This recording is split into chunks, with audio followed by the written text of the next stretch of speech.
ಎಲ್ರಿಗೂ ನಮಸ್ಕಾರ. ಎಲ್ಲ ಆತ್ಮೀಯ ಸ್ಪರ್ಧಾರ್ಥಿಗಳಿಗೆ ಸುಮುಖಿ ಸೊಲ್ಯೂಷನ್ ಯೂಟ್ಯೂಬ್ಗೆ ಆತ್ಮೀಯವಾದ ಸ್ವಾಗತವನ್ನು ಕೋರ್ತಾ, ಆತ್ಮೀಯ ವಿದ್ಯಾರ್ಥಿಗಳೇ, ಸ್ಪರ್ಧಾರ್ಥಿಗಳೇ, ಸೊ ಕೆಸೆಟ್ ಪರೀಕ್ಷೆಗಾಗಿ ನಾವೇನು ಮಾಡ್ತಾ ಇದ್ವಿ, ಇತಿಹಾಸ ಸರಣಿಯ ವಿಶೇಷ ತರಗತಿಗಳು ಅದು ಮುಂದುವರಿಯುತ್ತೆ. ಸೊ ನಾನು ಕಳೆದ ತರಗತಿಯಲ್ಲಿ ಉತ್ತರ ವೇದಗಳ ಕಾಲದ ಬಗ್ಗೆ ಮಾತಾಡ್ತಾ ಇದ್ದೆ. ಸೊ ಉತ್ತರ ವೇದಗಳ ಕಾಲದಲ್ಲಿ ನಾನು ಪ್ರಮುಖವಾಗಿ ಉತ್ತರ ವೇದ ಕಾಲದ ರಾಜಕೀಯ ಜೀವನ ಯಾವ ರೀತಿ ಇತ್ತು, ಅವರು ಋಗ್ವೇದ ಕಾಲದಿಂದ ಯಾವ ರೀತಿ ಗಂಗಾ ಯಮುನಾ ನದಿ ಬಯಲಿಗೆ ಬಂದು ಆನಂತರ ತಮ್ಮ ಜೀವನ ಶೈಲಿಯಲ್ಲಿ ಬದಲಾವಣೆಯನ್ನು ಕಂಡುಕೊಂಡ್ರು, ಆ ಮೂಲಕ ಅವರ ರಾಜಕೀಯ ವ್ಯವಸ್ಥೆಯಲ್ಲೂ ಕೂಡ ಯಾವ ರೀತಿಯ ಬದಲಾವಣೆ ಆಯಿತು ಅನ್ನೋದನ್ನು ನಾವು ಗಮನಿಸ್ತಾ ಇದ್ವಿ. ಮುಂದುವರೆದು ಇಂದಿನ ತರಗತಿಯಲ್ಲಿ ನಾವು ಉತ್ತರ ವೇದಗಳ ಕಾಲದ ಒಂದು ಆರ್ಥಿಕ ಜೀವನದ ಬಗ್ಗೆ ಮಾತಾಡೋಣ. ಉತ್ತರ ವೇದಗಳ ಕಾಲದ ಆರ್ಥಿಕ ಜೀವನ ಸಾಮಾನ್ಯ ಶಕ ಪೂರ್ವ 1000ರಿಂದ 600 ನಡುವಿನ ಈ ಒಂದು ಕಾಲಘಟ್ಟ ಏನಿದೆ, ಪ್ರಾಚೀನ ಭಾರತದಲ್ಲಿ ವಿಶೇಷವಾಗಿ ಆಗಿನ ಕಾಲದ ಆರ್ಥಿಕ, ಸಾಮಾಜಿಕ, ಧಾರ್ಮಿಕ ಜೀವನಗಳಲ್ಲಿ ವಿಶೇಷವಾದಂತಹ ಒಂದು ಬದಲಾವಣೆಯನ್ನು ತರುವಲ್ಲಿ ಅದು ಪ್ರಮುಖ ಪಾತ್ರವನ್ನು ವಹಿಸುತ್ತೆ.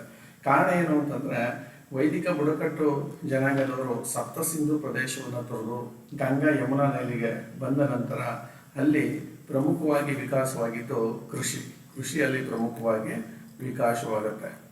ಈ ಕೃಷಿ ವಿಕಾಸವಾದ ನಂತರ ಜೊತೆಗೆ ಅಲ್ಲಿ ಪಶುಪಾಲನಾ ಜೀವನ ಶೈಲಿ ಇತ್ತಲ್ಲ, ಆರ್ಯರ ಪ್ರಮುಖ ಕಸುಬು ಏನಾಗಿತ್ತು ಋಗ್ವೇದದಲ್ಲಿ ಇತ್ತಂದ್ರೆ ಪಶುಪಾಲನೆ.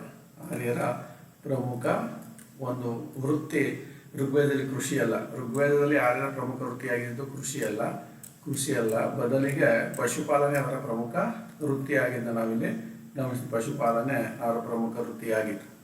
ಸೊ ಈಗ ಉತ್ತರ ವೇದಗಳ ಕಾಲಕ್ಕೆ ಅವರು ಬಂದ ನಂತರ ಇಲ್ಲಿ ಪಶುಪಾಲನೆ ಉಪವೃತ್ತಿಯಾಗಿ ಕೃಷಿಯೇ ಪ್ರಮುಖ ವೃತ್ತಿಯಾಗಿರೋದನ್ನು ನಾವು ಪ್ರಮುಖವಾಗಿ ಗಮನಿಸ್ತೀವಿ.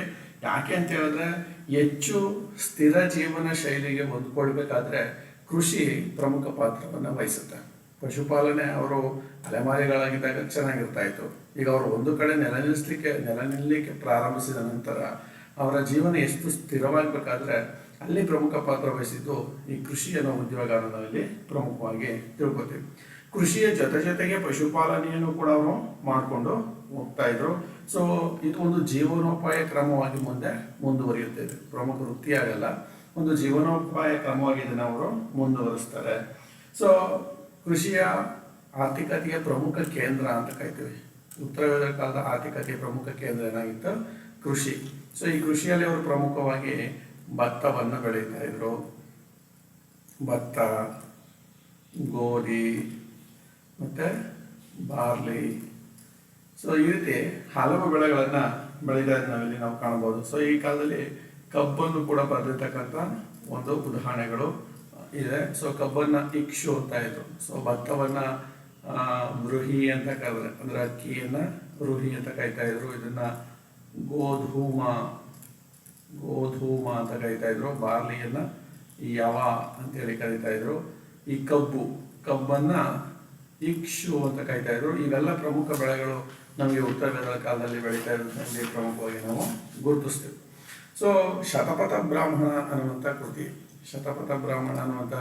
ಕೃತಿ ಏನಿದೆ, ಈ ಶತಪಥ ಬ್ರಾಹ್ಮಣ ಕೃತಿ ಕೃಷಿಯ ಬಗ್ಗೆ ಸಂಪೂರ್ಣವಾದ ಮಾಹಿತಿಯನ್ನು ಒಳಗೊಂಡಿದೆ. ಸೊ ಏನೇನಿರ್ತದೆ, ಸೊ ಯಾವ ರೀತಿ ಕೃಷಿಯ ಬಿತ್ತನೆ ಮಾಡ್ತಾ ಇದ್ರು.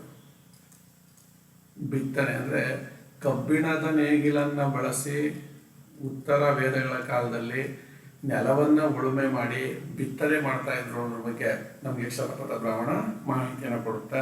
ಜೊತೆಗೆ ಬಿತ್ತನೆಯಾದ ನಂತರ ಆ ಬೆಳೆಯ ಕಟಾವು ಅಥವಾ ಕುಯಿಲು ಅಂತೀವಲ್ಲ, ಕಟಾವಿನ ಬಗ್ಗೆ ಮಾಹಿತಿಯನ್ನು ಕೊಡುತ್ತೆ.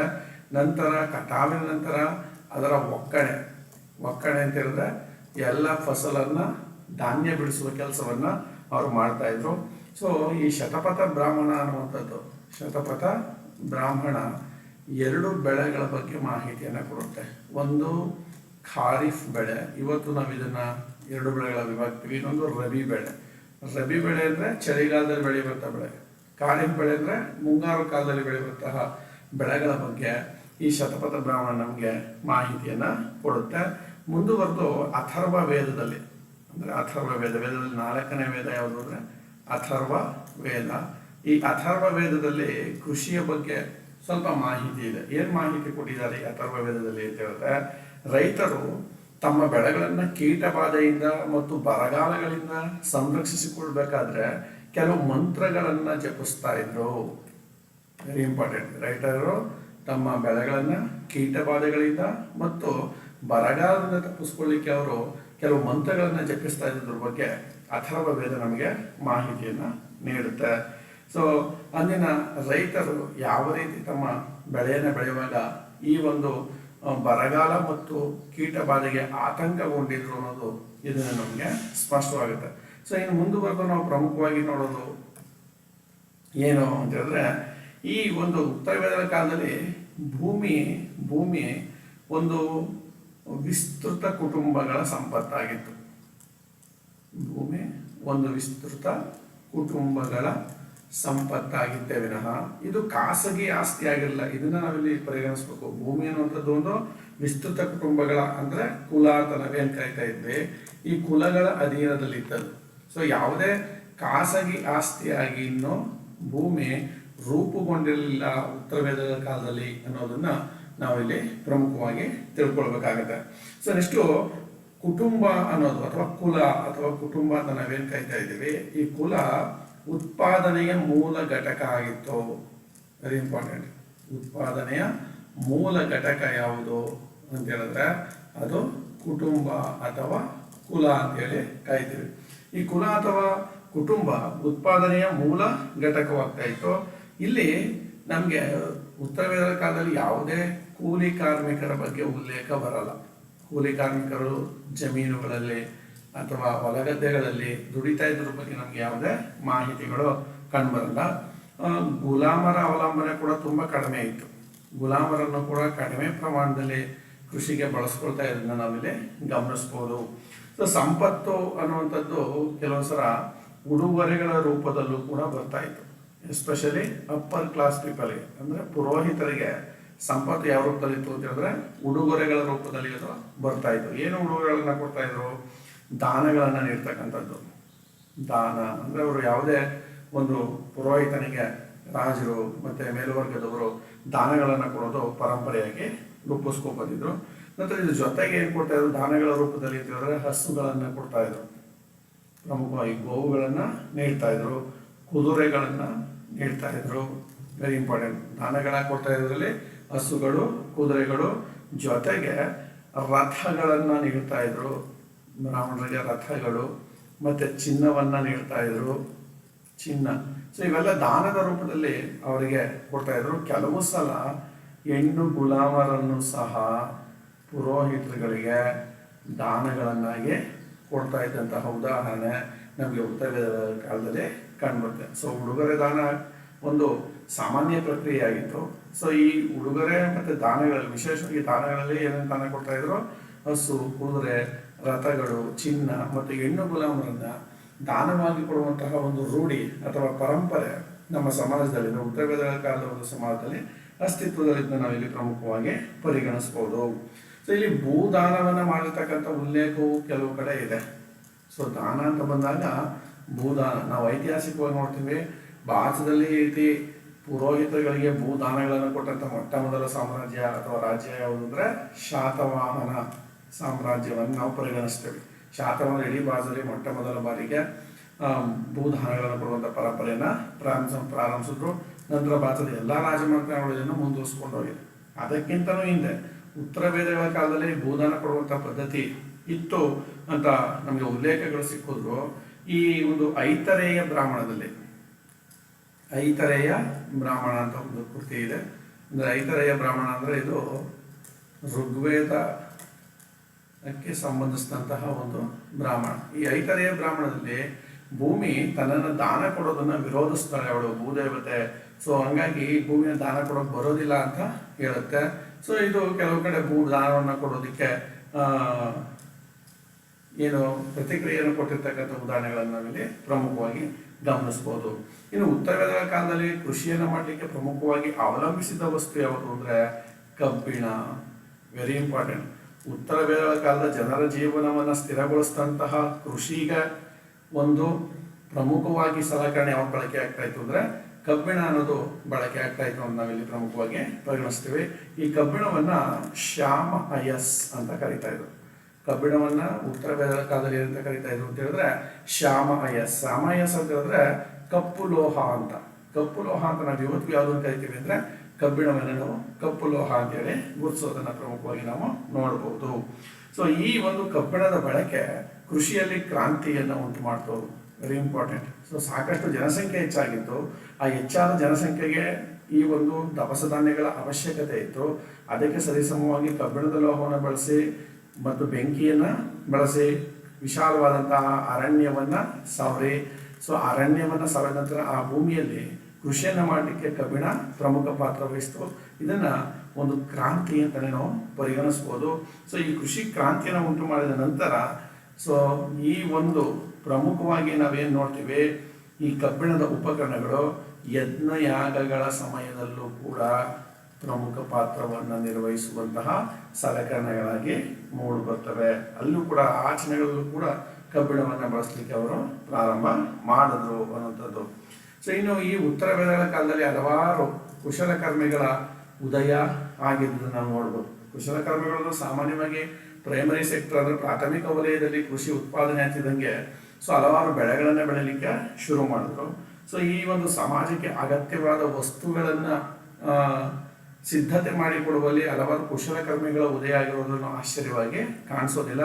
ಸೊ ವಿಶಾಲವಾದ ಅತ್ಯಂತ ಕುಶಲಕರ್ಮಿಗಳ ಒಂದು ಬೆಳವಣಿಗೆಯನ್ನು ಉತ್ತರ ವೇದಗಳ ಕಾಲದಲ್ಲಿ ನಾವು ಗುರುತಿಸ್ತೀವಿ. ಯಾರ್ಯಾರಿದ್ರು ಇಲ್ಲಿ ಪ್ರಮುಖವಾಗಿ ಅಂತಂದ್ರೆ ಕಾರ್ಪೆಂಟರ್ಸ್, ಬಡಗಿಗಳ ಒಂದು ಏಳಿಗೆ ಆಗೋದನ್ನ ನಾವಿಲ್ಲಿ ಗಮನಿಸ್ಬೋದು. ಸೊ ಆನಂತರ ರಥ ತಯಾರಕರು, ಉತ್ತರ ವೇದಗಳ ಕಾಲದಲ್ಲಿ ಇವರಿಗೆ ಹೆಚ್ಚು ಗೌರವ ಸಂಭಾವನೆ ಅಥವಾ ಗೌರವ ಇದನ್ನ ನಾವು ಪರಿಗಣಿಸ್ಬೋದು. ರಥ ತಯಾರಕರನ್ನ ನಾವು ಪ್ರಮುಖವಾಗಿ ಗುರುತಿಸ್ತೀವಿ. ಮತ್ತೆ ವಿಶೇಷವಾಗಿ ಲೋಹ ಕೆಲಸಗಾರರು ಅಂದ್ರೆ ಕಮ್ಮಾರರು, ಈ ಕಮ್ಮಾರರ ಬೆಳವಣಿಗೆ ಹೆಚ್ಚಾಗಿ ಅಥವಾ ಕಮ್ಮಾರರ ಅವಶ್ಯಕತೆ ಇಲ್ಲಿ ಹೆಚ್ಚಾಗಿ ಕಂಡುಬರುತ್ತೆ. ಆನಂತರ ಚರ್ಮದ ಕೆಲಸ ಮಾಡುವವರು ಅಥವಾ ಚರ್ಮಕಾರರು ಅಂತ ಕರಿತೀವಿ. ಚರ್ಮಕಾರರು, ಈ ಚರ್ಮಕಾರರ ಒಂದು ಸಮೂಹ ಪ್ರಮುಖ ಪಾತ್ರವನ್ನು ವಹಿಸ್ತಾ ಇತ್ತು. ವಿಶೇಷವಾಗಿ ಕುಂಬಾರರು, ಈ ಕುಂಬಾರರು ತಯಾರಿಸಿರುವ ಮಡಕೆಗಳನ್ನೇ ನಾವು ಈಗ ಉತ್ಖನನದಲ್ಲಿ ಪತ್ತೆ ಹಚ್ಚಿರೋದು. ಅದನ್ನು PGW ಪೇಂಟೆಡ್ ಗ್ರೇವರ್, ಚಿತ್ರಿತ ಬೂದು ಕುಂಭಗಾರಿಕೆ ಅಂತ ಕರಿತೀವಿ. ಅದಕ್ಕೆ ಕಾರಣ ಯಾರು ಅಂತಂದ್ರೆ ಈ ಕುಂಬಾರರು ರೂಪಿಸಿರ್ತಕ್ಕಂತಹ ಮಡಕೆಗಳು ಈ ಒಂದು ಉತ್ತರ ವೇದಗಳ ಕಾಲದಲ್ಲಿ ಪ್ರಮುಖ ಪಾತ್ರವನ್ನು ವಹಿಸೋದನ್ನು ನಾವು ಪ್ರಮುಖವಾಗಿ ನೋಡ್ಬೋದು. ಸೊ ಇದರ ಜೊತೆಗೆ ಹಲವಾರು ವೃತ್ತಿಗಳನ್ನು ಆಚರಿಸ್ತಾ ಇದ್ದಂತಹ ಜನಗಳು ಇದ್ರು. ಅಂದ್ರೆ ಕೆಲವರು ವೈದ್ಯರಾಗಿದ್ರು. ಸೊ ವೈದ್ಯರಾಗಿದ್ರು, ನಾಟಿ ವೈದ್ಯದ ಪದ್ಧತಿ ಅಥವಾ ವೈದ್ಯ ಪದ್ಧತಿಯನ್ನು ಅನುಸರಿಸ್ತಾ ಇದ್ರು. ಸೊ ಆನಂತರ ಕೆಲವು ಬೇಟೆಗಳನ್ನು ಆಡ್ತಕ್ಕಂತಹ ಬೇಟೆಗಾರರು ಆಗಿನ ಸಮಾಜದಲ್ಲಿ ಇದನ್ನು ನಾವು ಪ್ರಮುಖವಾಗಿ ಗಮನಿಸ್ತೀವಿ. ಸೊ ಆನಂತರ ದೋಣಿ ನಡೆಸ್ತಕ್ಕಂಥವ್ರು, ಸೊ ಯಾವ್ದಾದ್ರು ನದಿಗಳಲ್ಲಿ ಸಮುದ್ರಗಳಲ್ಲಿ ದೋಣಿ ನಡೆಸ್ತಕ್ಕಂಥ ಉಲ್ಲೇಖವನ್ನು ನಾವಿಲ್ಲಿ ಕಾಣ್ತೀವಿ. ವಿಶೇಷವಾಗಿ ಕ್ಷೌರಿಕರು, ಸೊ ಸಮಾಜದಲ್ಲಿ ಇವರ ಒಂದು ಅಗತ್ಯ ಜಾಸ್ತಿ ಆಯಿತು, ಜನಸಂಖ್ಯೆ ಜಾಸ್ತಿ ಆಯ್ತಿದ್ದಂಗೆ ಕ್ಷೌರಿಕರ ಅಗತ್ಯವು ಕೂಡ ಜಾಸ್ತಿ ಆಯಿತು. ಮತ್ತು ವೆರಿ ಇಂಪಾರ್ಟೆಂಟು ಅಡುಗೆಯವರು, ಅಂದರೆ ಅಡುಗೆ ಮಾಡ್ತಕ್ಕಂತಹ ಭಟ್ರುಗಳ ಒಂದು ಅವಶ್ಯಕತೆ ಉಂಟಾಗಿರೋದನ್ನು ನಾವಿಲ್ಲಿ ಗಮನಿಸ್ಬೋದು. ಸೊ ಈ ಥರ ಎಲ್ಲ ಒಂದು ವೃತ್ತಿಗಳು ಉತ್ತರ ವೇದಗಳ ಕಾಲದಲ್ಲಿ ಬೆಳವಣಿಗೆಗೆ ಬಂದಿದ್ದನ್ನು ನಾವು ಪ್ರಮುಖವಾಗಿ ಪರಿಗಣಿಸ್ಬೋದು ಅನ್ನೋದನ್ನು ಇಲ್ಲಿ ತಿಳ್ಕೊಳ್ಬಹುದು. ಸೊ ಇನ್ನು ಉತ್ತರ ವೇದಗಳ ಕಾಲದಲ್ಲಿ ನಾವು ಪ್ರಮುಖವಾಗಿ ಸಮಾಜ ಗ್ರಾಮೀಣ ಸಮಾಜವಾಗಿ ಏನೋ ಇತ್ತು. ಸೊ ವೇದಗಳ ಕಾಲದ ಸಮಾಜವನ್ನು ಗ್ರಾಮೀಣ ಸಮಾಜ ಅಂತಲೇ ಕರಿತಾ ಇದ್ವಿ.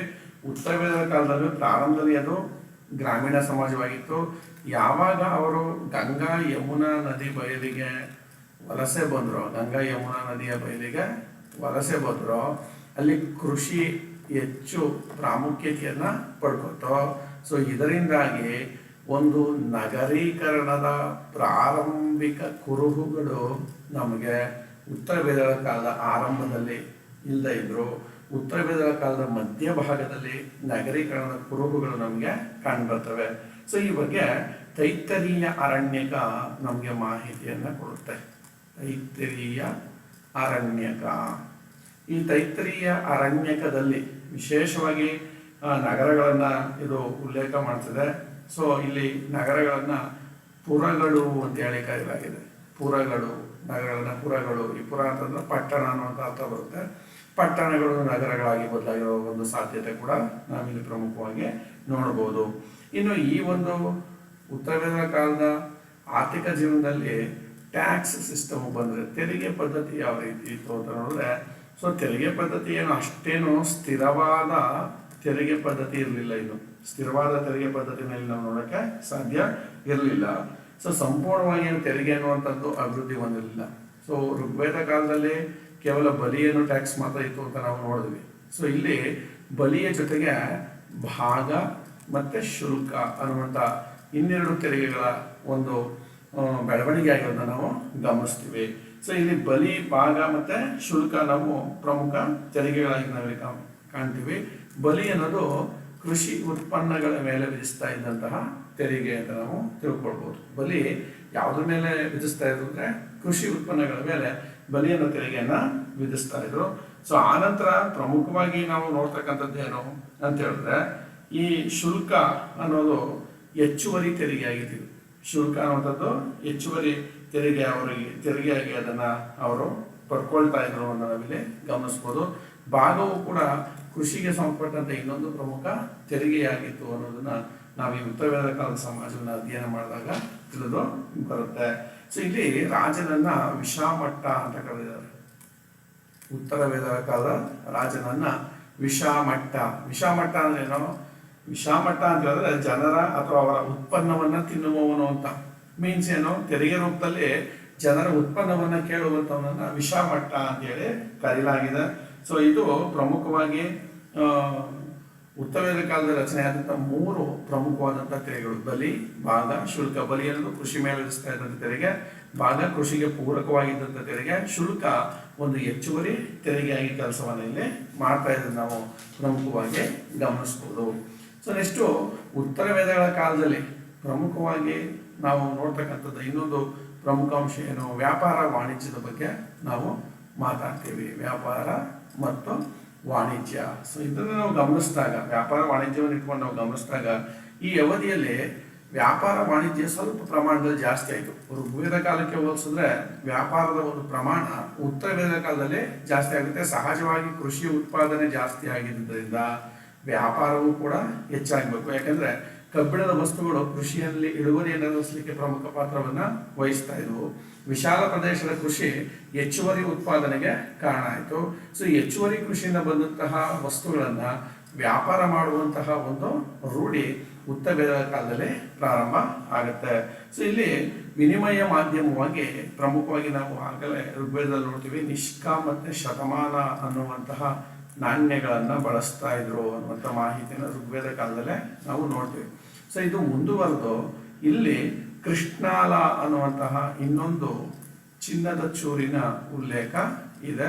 ಸೊ ಒಟ್ಟಾರೆಯಾಗಿ ಉತ್ತರ ವೇದ ಕಾಲದಲ್ಲಿ ವ್ಯಾಪಾರಕ್ಕಾಗಿ ವಿನಿಮಯ ಮಾಧ್ಯಮವಾಗಿ ನಿಷ್ಕ, ಶತಮಾನ, ಕೃಷ್ಣಾಲ ಎಂಬ ನಾಣ್ಯಗಳನ್ನು ಬಳಸ್ತಾ ಇದ್ರು ಅಥವಾ ಮೌಲ್ಯದ ಘಟಕಗಳನ್ನು ಬಳಸ್ತಾ ಇದ್ರು.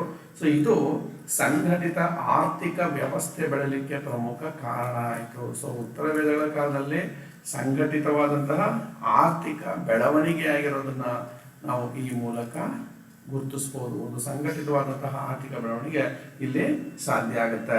ಸೊ ಈ ಕಾಲದಲ್ಲಿ ಪ್ರಮುಖವಾಗಿ ನಾನು ಆಗಲೇ ಹೇಳ್ದಂಗೆ ಒಂದು ಬೌದ್ಧ ಸಂಸ್ಕೃತಿಯನ್ನು ನಾವು ಗಮನಿಸೋದು PGW ಮಡಿಕೆಗಳ ಮೂಲಕ.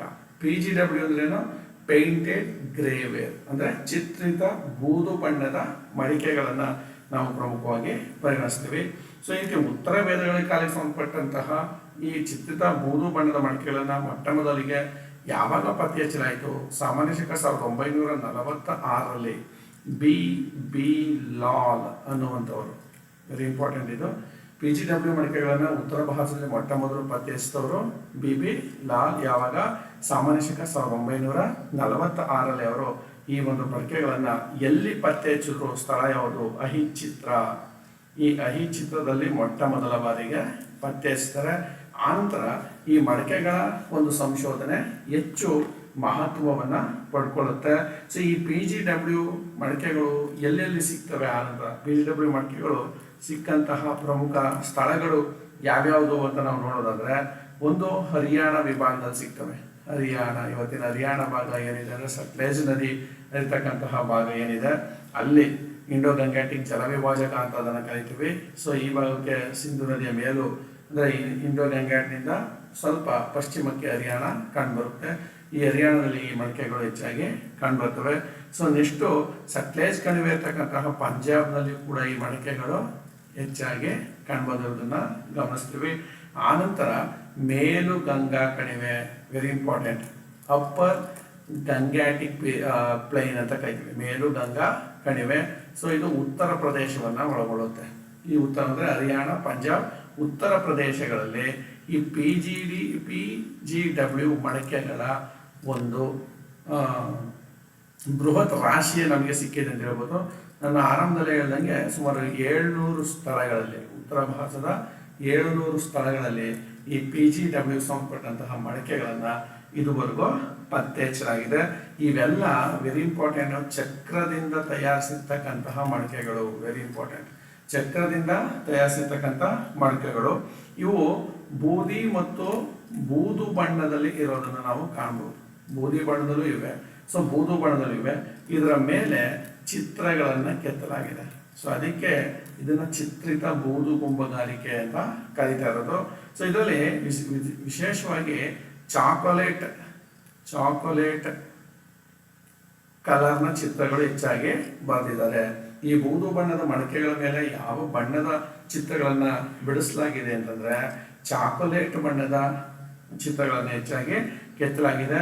ಸೊ 42 ರೀತಿಯ ವಿವಿಧ ವಿನ್ಯಾಸದ ಚಿತ್ರಗಳು ಈ ಮಡಿಕೆಗಳ ಮೇಲೆ ಕಂಡು ಬಂದಿರೋದನ್ನ ನಾವು ಇಲ್ಲಿ ಗಮನಿಸ್ಬೋದು. ಈ ಎಲ್ಲ ಬೆಳವಣಿಗೆಗಳು ಪ್ರಾಚೀನ ಭಾರತದ ಸಮಾಜ ಹೇಗೆ ಆರ್ಥಿಕವಾಗಿ ಸದೃಢವಾಗಿತ್ತು, ಹೇಗೆ ಹಾಗೂ ಋಗ್ವೇದ ಸಮಾಜದಿಂದ ಪರಿವರ್ತನೆಯನ್ನು ಹೊಂದಿತು. ಸೊ ಈ ಕ್ರಿಯಾತ್ಮಕವಾದಂತಹ ಮತ್ತು ವಿಕಸನಶೀಲವಾದಂತಹ ಸಮಾಜ ಮುಂದೆ ಯಾವ ರೀತಿ ಮಹಾಜನಪದಗಳ ಹುಟ್ಟಿಗೆ ಕಾರಣವಾಯಿತು. ಸೊ ಅದನ್ನು ಮುಂದಿನ ಒಂದು ತರಗತಿಗಳಲ್ಲಿ ಏನು ನಾವು ಮಹಾಜನಪದಗಳು ಮತ್ತು ಗಣರಾಜ್ಯಗಳು ಅಂತ ಮಾಡ್ತೀವೋ, ಸೊ ಈ ಉತ್ತರ ವೇದದ ಕಾಲದ ಮುಂದುವರಿದ ಭಾಗವೇ ಈ ಮಹಾಜನಪದಗಳು ಅಂತೇಳಿ ಕರಿತೀವಿ. ಸೊ ಇಲ್ಲಿ ಇನ್ನೊಂದಷ್ಟು ತಂತ್ರಜ್ಞಾನ ಬದಲಾಗಿ ಮಹಾಜನಪದಗಳು ನಗರೀಕರಣಕ್ಕೆ ಸಂಪೂರ್ಣವಾಗಿ ಕಾರಣ ಆಗ್ತವೆ. ಅದನ್ನು ಮುಂದಿನ ಒಂದು ತರಗತಿಯಲ್ಲಿ ನಾವು ಮಾತಾಡೋಣ. ಸೊ ಇದಿಷ್ಟು ಉತ್ತರ ವೇದಗಳ ಕಾಲದ ಪ್ರಮುಖವಾದ ಆರ್ಥಿಕ ವ್ಯವಸ್ಥೆಗೆ ಸಂಬಂಧಪಟ್ಟ ಪ್ರಮುಖ ಅಂಶಗಳು. ಸೊ ನೆಕ್ಸ್ಟ್ ಈಗ ಬಹುಮುಖ್ಯವಾದದ್ದು ಉತ್ತರ ವೇದಗಳ ಕಾಲದ ಸಾಮಾಜಿಕ ಜೀವನ, ಇದ್ರ ಬಗ್ಗೆ ಮಾತಾಡೋಣ. ಸೋಷಿಯಲ್ ಲೈಫ್ ಯಾವ ರೀತಿ ಇತ್ತು ಉತ್ತರ ವೇದಗಳ ಕಾಲದಲ್ಲಿ, ಇದ್ರ ಬಗ್ಗೆ ಕೂಡ ನಾವು ಮಾತಾಡಬೇಕಾಗತ್ತೆ. ಸೊ ಸಾಮಾನ್ಯ ಶಕ ಪೂರ್ವ 1000ರಿಂದ 600ರವರೆಗೆ ಸುಮಾರು 400 ವರ್ಷಗಳ ಅವಧಿಯಲ್ಲಿ, 4 ಶತಮಾನಗಳ ಅವಧಿಯಲ್ಲಿ ಭಾರತೀಯ ಸಮಾಜ ಸಾಕಷ್ಟು ಗಮನಾರ್ಹವಾದ ಬದಲಾವಣೆಗಳನ್ನು ಪಡ್ಕೊಳ್ಳುತ್ತೆ. ಈ ಉತ್ತರ ವೇದ ಕಾಲದ ಸಮಾಜವನ್ನು ಒಂದು ಸಂಕೀರ್ಣ ಸಮಾಜ ಅಂತೇಳಿ ಕರೆಯಲಾಗಿದೆ. Very important, it was A complex society ಅಂತ ಕರಿತೀವಿ. ಉತ್ತರ ವೇದ ಕಾಲದ ಸಮಾಜವನ್ನು ಒಂದು ಸಂಕೀರ್ಣ ಸಮಾಜ ಅಂತೇಳಿ ಕರಿತೀವಿ. ಯಾಕೆ ಅಂತ ಹೇಳಿದ್ರೆ ಇಲ್ಲಿ ಸಮಾಜವನ್ನು 4 ವರ್ಣಗಳಾಗಿ ವಿಭಜಿಸಲಾಗಿದೆ. ಇದು ತುಂಬ ಪ್ರಮುಖವಾದದ್ದು. 4 ವರ್ಣಗಳಾಗಿ ಈ ಸಮಾಜವನ್ನು ವಿಭಾಗಿಸಲಾಗಿದೆ. ಆ 4 ವರ್ಣಗಳು ಯಾವ್ಯಾವುದು ನಿಮ್ಗೆ ಗೊತ್ತಿರ್ತದೆ. ಸೊ 4 ವರ್ಣಗಳು ಯಾವ್ಯಾವುದು? ಅಪ್ಪರ್ ಕ್ಯಾಸ್ಟು ಬ್ರಾಹ್ಮಿನ್ಸ್, ಬ್ರಾಹ್ಮಣ, ಅನಂತರ ಕ್ಷತ್ರಿಯ, ಅನಂತರ ವೈಶ್ಯ, ಅನಂತರ ಶೂದ್ರ. ಸೊ ಈ ರೀತಿ 4 ವರ್ಗಗಳಾಗಿ ಸಮಾಜವನ್ನು ವಿಂಗಡಿಸಲಾಗಿತ್ತು. ಈ ಸಮಾಜದಲ್ಲಿ ಹಲವಾರು ಸಾಮಾಜಿಕ ರಚನೆಯ ಅಂಶಗಳನ್ನು ನಾವು ಪ್ರಮುಖವಾಗಿ ಗುರುತಿಸ್ತೀವಿ. ಫಸ್ಟ್ ನಾವು ಶಿಕ್ಷಣದ ಬಗ್ಗೆ ಮಾತಾಡೋಣ. ಸಮಾಜದಲ್ಲಿ ಶಿಕ್ಷಣ ಯಾವ ರೀತಿ ಇತ್ತು, ಶಿಕ್ಷಣ ಯಾರಿಗಾಗಿ ಮೀಸಲಾಗಿತ್ತು, ಇದ್ರ ಬಗ್ಗೆ ನಾವು ಮಾತಾಡೋಣ. ಸಮಾಜದಲ್ಲಿ ಶಿಕ್ಷಣ ಅಂತದ್ದು ಕೇವಲ ಧಾರ್ಮಿಕ ಶಿಕ್ಷಣಕ್ಕೆ ಮೀಸಲಾಗಿತ್ತು. ಯಾವುದೇ ಲೌಕಿಕ ಶಿಕ್ಷಣವನ್ನು ಒಂದು ಸಮಯದಲ್ಲಿ ಕಲಿಸ್ತಾ ಇರಲಿಲ್ಲ. ಧಾರ್ಮಿಕ ಶಿಕ್ಷಣಕ್ಕೆ ಅದು ಮಾತ್ರ ಮೀಸಲಾಗಿತ್ತು. ಸೊ ಧಾರ್ಮಿಕ ಶಿಕ್ಷಣ ಅಂತಂದ್ರೆ ನಿಮಗೆ ಗೊತ್ತು, ವೇದಗಳನ್ನು ಕಲಿಸ್ತಾ ಇದ್ರು. ಆನಂತರ ಮಹಾಕಾವ್ಯಗಳಿಂದ ರೂಪುಗೊಂಡಿರಲಿಲ್ಲ, ಪುರಾಣಗಳನ್ನು ಕಲಿಸ್ತಾ ಇದ್ರು. ಪುರಾಣಗಳ ಒಂದು ಇದ್ರ ಬಗ್ಗೆನೂ ಸಾಕಷ್ಟು ಕಾಂಟ್ರಡಿಕ್ಷನ್ಸ್ ಇದೆ. ಇಲ್ಲಿ ಪುರಾಣಗಳನ್ನು ಕಲಿಸ್ತಾ ಇದ್ರು. ವಿಶೇಷವಾಗಿ ವ್ಯಾಕರಣವನ್ನು ಕಲಿಸ್ತಾ ಇದ್ರು, ಖಗೋಳವನ್ನು ಕಲಿಸ್ತಾ ಇದ್ರು. ಸೊ ವ್ಯಾಕರಣ, ಖಗೋಳ. ಸೊ ಸೊ ವಿಶೇಷವಾಗಿ ಮಿಲಿಟರಿ ಜ್ಞಾನ ಅಂದರೆ ಸೈನಿಕ ಜ್ಞಾನದ ಬಗ್ಗೆ ಕೂಡ ಶಿಕ್ಷಣವನ್ನು ನೀಡ್ತಾ ಇದ್ರು. ಸೊ ವಿಶೇಷವಾಗಿ ಶಕುನಗಳಿಗೆ ಸಂಬಂಧಿಸಿದಂತಹ ಶಿಕ್ಷಣ ಸಾಮಾನ್ಯವಾಗಿತ್ತು. ಸೊ ಇವೆಲ್ಲ ನೋಡಿ ಸಾಂಪ್ರದಾಯಿಕ ಶಿಕ್ಷಣ ವ್ಯವಸ್ಥೆಯನ್ನು ಸೂಚಿಸ್ತವೆ. ಈ ಶಿಕ್ಷಣ ಪದ್ಧತಿ ಯಾವ ರೀತಿ ಇತ್ತು ಅಂತ ಹೇಳಿದ್ರೆ ಈ ಎಲ್ಲ ಶಿಕ್ಷಣ ಮೌಖಿಕ ರೂಪದಲ್ಲೇ ಇದ್ದದ್ದನ್ನು ನಾವು ಪ್ರಮುಖವಾಗಿ ಗಮನಿಸಬಹುದು. ಸೊ ಇಲ್ಲಿ ಗುರು ಶಿಷ್ಯ ಪರಂಪರೆಗೆ ಹೆಚ್ಚು ಮಹತ್ವ ಇತ್ತು. ಮೌಖಿಕ ರೂಪದಲ್ಲೇ ಈ ಎಲ್ಲ ಶ್ಲೋಕಗಳನ್ನು ಕಂಠಪಾಠ ಮಾಡುವ ಮೂಲಕ ಶಿಕ್ಷಣವನ್ನು ಪಡ್ಕೊಳ್ಬೇಕಾಗಿತ್ತು. ಇನ್ನು ಈ ಒಂದು ಶಿಕ್ಷಣವನ್ನು ಪಡ್ಕೊಳ್ಳುವಂತಹ ವಿದ್ಯಾರ್ಥಿಗಳು ಉಪನಯನದ ನಂತರ ಶಿಕ್ಷಣಕ್ಕಾಗಿ ಅವರು ಗುರುಕುಲಗಳಿಗೆ ಬರ್ತಾ ಇದ್ರು. ಈ ಉಪನಯನದ ಬಗ್ಗೆ ಮುಂದೆ ಮಾತಾಡೋಣ. ಈ ಉಪನಯನದ ನಂತರ ಅವರು ಗುರುಕುಲಗಳಿಗೆ ಬರಬೇಕಾಗಿತ್ತು. ಸೊ ಹುಡುಗರು ತಮ್ಮ ವಿದ್ಯಾರ್ಥಿ ಜೀವನವನ್ನು ಆರಂಭಿಸ್ತಾ ಇದ್ದಿದ್ದು ಈ ಉಪನಯನ ದೀಕ್ಷೆ ಆದ ನಂತರವೇ ಅವರು ಶಿಕ್ಷಣವನ್ನು ಹೆಚ್ಚಾಗಿ ಪಡ್ಕೊತಾ ಇದ್ರು. ಈ ಶಿಕ್ಷಣ ಅನ್ನೋದು ಉನ್ನತ ವರ್ಗದ ಪುರುಷರಿಗೆ ಮಾತ್ರ ಮೀಸಲಾಗಿತ್ತು. Very important. ಉನ್ನತ ವರ್ಗದ ಪುರುಷರು ಅಂದರೆ ಬ್ರಾಹ್ಮಣರ ಮಕ್ಕಳು. ಸೊ ಕ್ಷತ್ರಿಯರ ಮಕ್ಕಳು ಇವ್ರಿಗೆ ಮಾತ್ರ ಶಿಕ್ಷಣ ಮೀಸಲಾಗಿತ್ತು. ಶೂದ್ರರನ್ನ ಶಿಕ್ಷಣದಲ್ಲಿ ನಿರಾಕರಿಸಲಾಗಿತ್ತು. ಶೂದ್ರರಿಗೆ ಯಾವುದೇ ಶಿಕ್ಷಣವನ್ನು ಕೊಡಬಾರ್ದು ಅಥವಾ ಶೂದ್ರರಿಗೆ ಶಿಕ್ಷಣವನ್ನು ನೀಡುವಂತಿಲ್ಲ ಅಂತೇಳಿ ಶಾಸ್ತ್ರಗಳು ಹೇಳ್ತವೆ ಅಂತೇಳಿ ಶೂದ್ರರನ್ನು ಸಂಪೂರ್ಣವಾಗಿ ಈ ಒಂದು ಶಿಕ್ಷಣದಿಂದ ಹೊರಗಿಡಲಾಯಿತು. ಭಾರತದ ಬಹುಸಂಖ್ಯಾತರು ಶೂದ್ರರೇ ಆಗಿದ್ರು ಕೂಡ ಅಲ್ಪಸಂಖ್ಯಾತರಾದಂತಹ ಉನ್ನತ ವರ್ಗದವರು ಈ ಶೂದ್ರರನ್ನ ಶಿಕ್ಷಣದಿಂದ ಹೊರಗಿಟ್ಟಿದ್ದು ಅದರ ಫಲವನ್ನು ನಾವು ಇವತ್ತಿಗೂ ಅನುಭವಿಸ್ತಾ ಇರೋದನ್ನ ನೀವು ನೋಡ್ಬೋದು. ಭಾರತ 100ರಷ್ಟು ಸಾಕ್ಷರತೆಯನ್ನು ಸಾಧಿಸಲಿಕ್ಕೆ ಸಾಧ್ಯ ಆಗಿಲ್ಲ ಇವತ್ತಿಗೂ. ಯಾಕೆ ಅಂತ ಹೇಳಿದ್ರೆ ಇಡೀ ಭಾರತ ಪ್ರಪಂಚದಲ್ಲಿ ಅತ್ಯಂತ ಪ್ರಾಚೀನ ಇತಿಹಾಸ ಹೊಂದಿರೋ ರಾಷ್ಟ್ರ ಅಂತ ನಾವೆಲ್ಲ ಹೆಮ್ಮೆನ ಪಡ್ಕೋತೀವಿ. ಆದರೆ ಇಂಥ ರಾಷ್ಟ್ರದಲ್ಲಿ ನಮ್ಮವರ ಒಂದು ಶಿಕ್ಷಣ ಯಾವ ರೀತಿ ಇತ್ತು ಅಂದರೆ ನೀವು ಗಮನಿಸ್ಬೇಕು.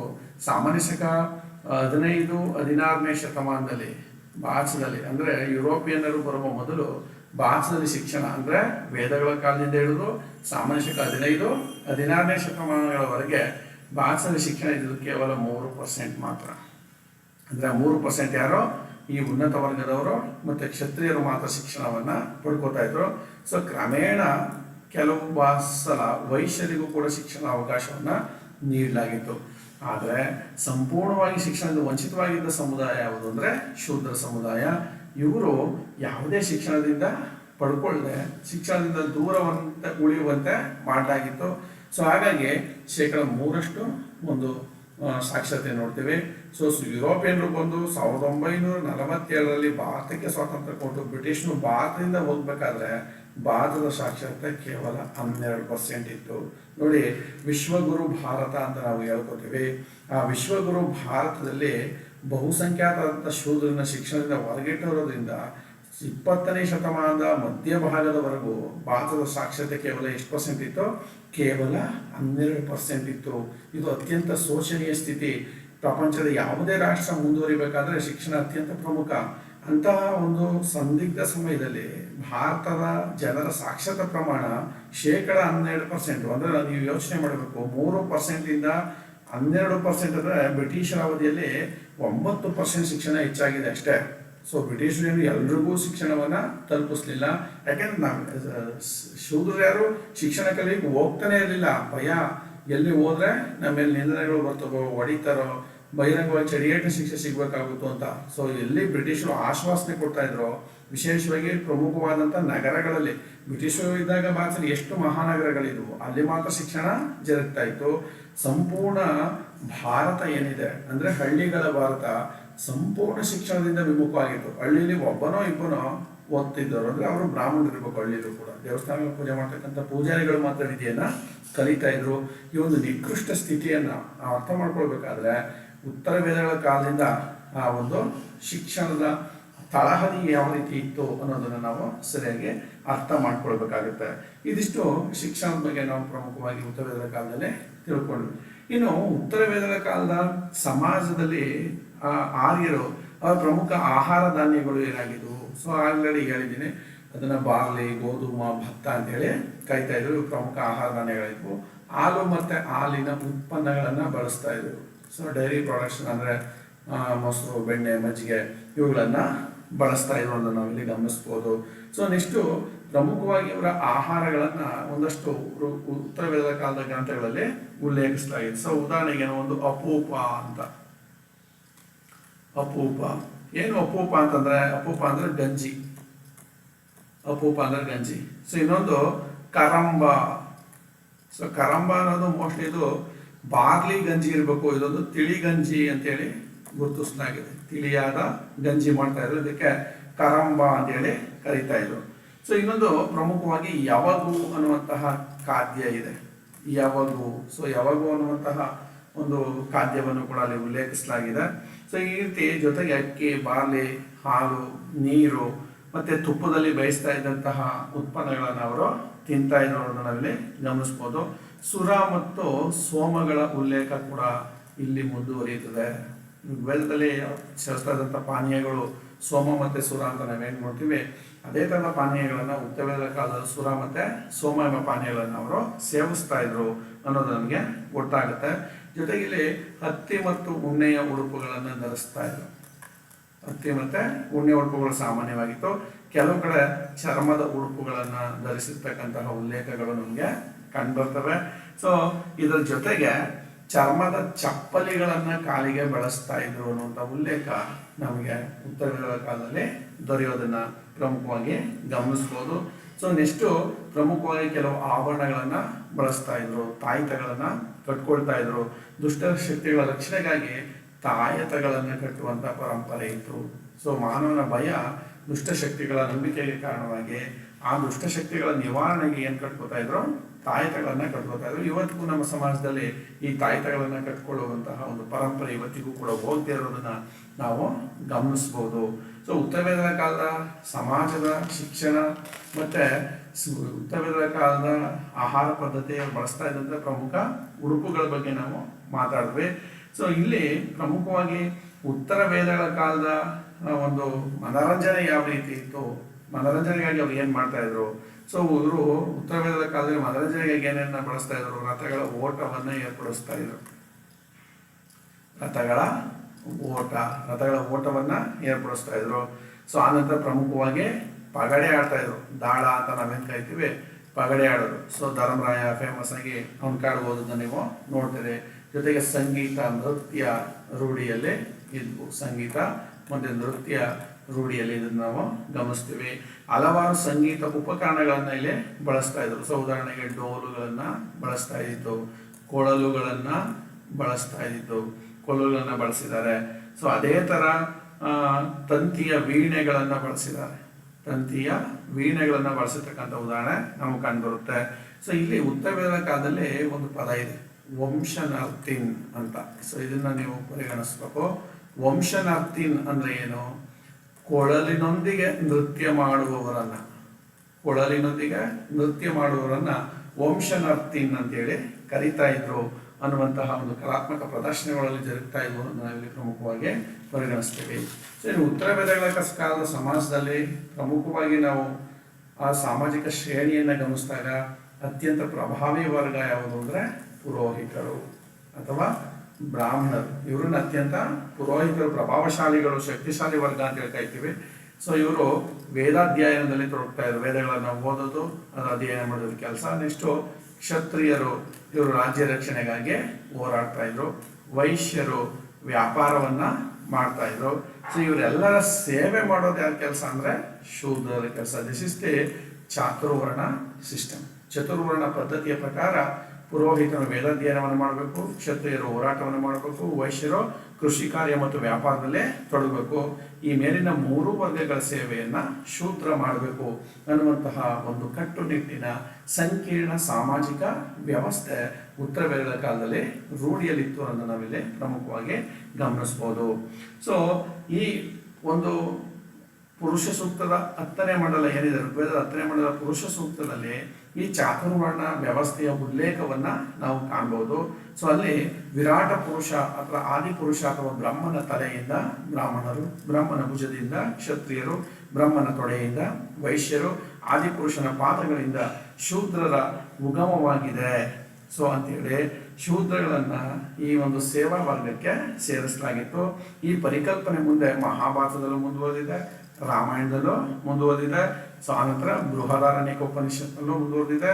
ಸೊ ಆನಂತರ ವೆರಿ ಇಂಪಾರ್ಟೆಂಟ್, ಇಡೀ ಭಾರತೀಯ ಸಮಾಜವನ್ನು ಕತ್ತಲೆಗೆ ನೂಕಿದ ಮನುಸ್ಮೃತಿಯಲ್ಲಿಯೂ ಕೂಡ ಇದೇ ಅಂಶಗಳು ಮುಂದುವರೆದು ಇನ್ನೊಂದಷ್ಟು ಕಾನೂನುಗಳನ್ನು ಮನುಸ್ಮೃತಿಯಲ್ಲಿ ಶೂದ್ರರ ಮೇಲೆ ಮತ್ತು ಮಹಿಳೆಯರ ಮೇಲೆ ವಿಶೇಷವಾಗಿ ಏರಿ ಇಡೀ ಸಮಾಜವನ್ನು ನಿಯಂತ್ರಿಸುವ ಕೆಲಸವನ್ನು ಶಾಸ್ತ್ರಗಳು ಅಥವಾ ಶಾಸ್ತ್ರಗಳ ರೂಪದಲ್ಲಿ ಪುರೋಹಿತರು ಮಾಡಿರೋದನ್ನು ನಾವು ಸ್ಪಷ್ಟವಾಗಿ ಮನಗಾಣ್ಬೋದು. ಸೊ ಯಾವುದನ್ನು ಕುರುಡಾಗಿ ನಂಬಬಾರ್ದು. ನಾವು ಅದರ ವಿಕಾಸವನ್ನು ಗಮನಿಸಿದಾಗ ಯಾಕೆ ಬಹುಸಂಖ್ಯಾತ ಶೂದ್ರ ವರ್ಗವನ್ನು ಅವರು ಶಿಕ್ಷಣದಿಂದ ದೂರ ಇಟ್ಟಿದ್ರು, ಹಕ್ಕುಗಳಿಂದ ದೂರ ಇಟ್ಟಿದ್ರು, ಸವಲತ್ತುಗಳಿಂದ ದೂರ ಇಟ್ಟಿದ್ರು ಅಂತ ಹೇಳಿದ್ರೆ ಇವರ ಒಂದು ಸ್ವಾರ್ಥಕ್ಕಾಗಿ. ಯಾರು ಮೇಲ್ವರ್ಗ ಇತ್ತೋ ಈ ಮೇಲ್ವರ್ಗ ತಮ್ಮ ಸ್ವಾರ್ಥಕ್ಕಾಗಿ ಬಹುಸಂಖ್ಯಾತ ಶೂದ್ರ ವರ್ಗವನ್ನು ಅವರು ದಮನ ಮಾಡಿದ್ರು ಅಂತಲೇ ಹೇಳ್ಬೋದು. ಸೊ ಈ ದಮನ ಮಾಡಲಿಕ್ಕೆ ಅವ್ರಿಗೊಂದು ಏನಾದರೂ ಬೇಸ್ ಬೇಕಿತ್ತು.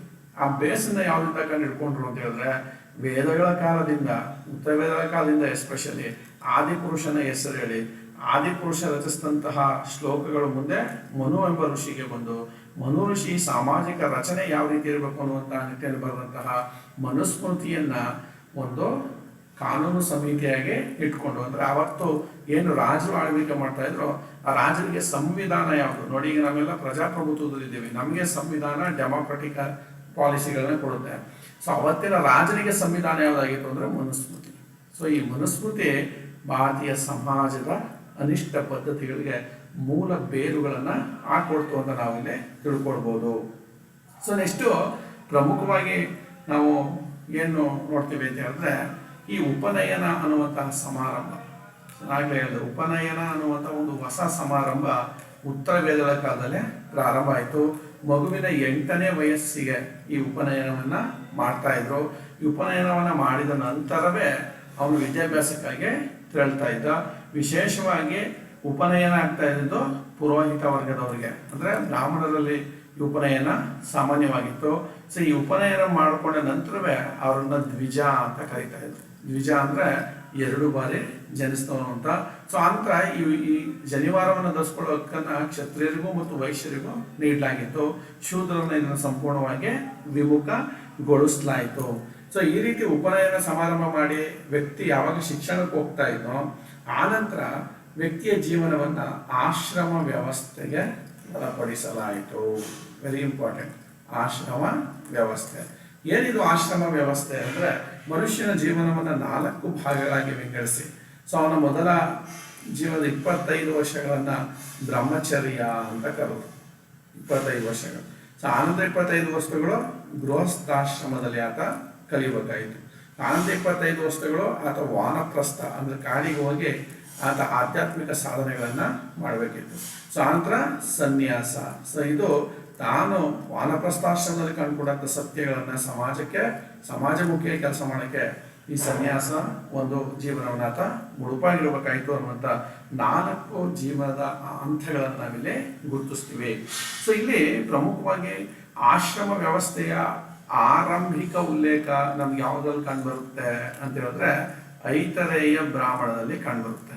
Very important. ಆಶ್ರಮ ವ್ಯವಸ್ಥೆಯ ಬಗ್ಗೆ ಆರಂಭಿಕ ಮಾಹಿತಿಯನ್ನು ಕೊಡ್ತಕ್ಕಂಥ ಕೃತಿ ಯಾವುದು ಅಂದರೆ ಐತರೇಯ ಬ್ರಾಹ್ಮಣ.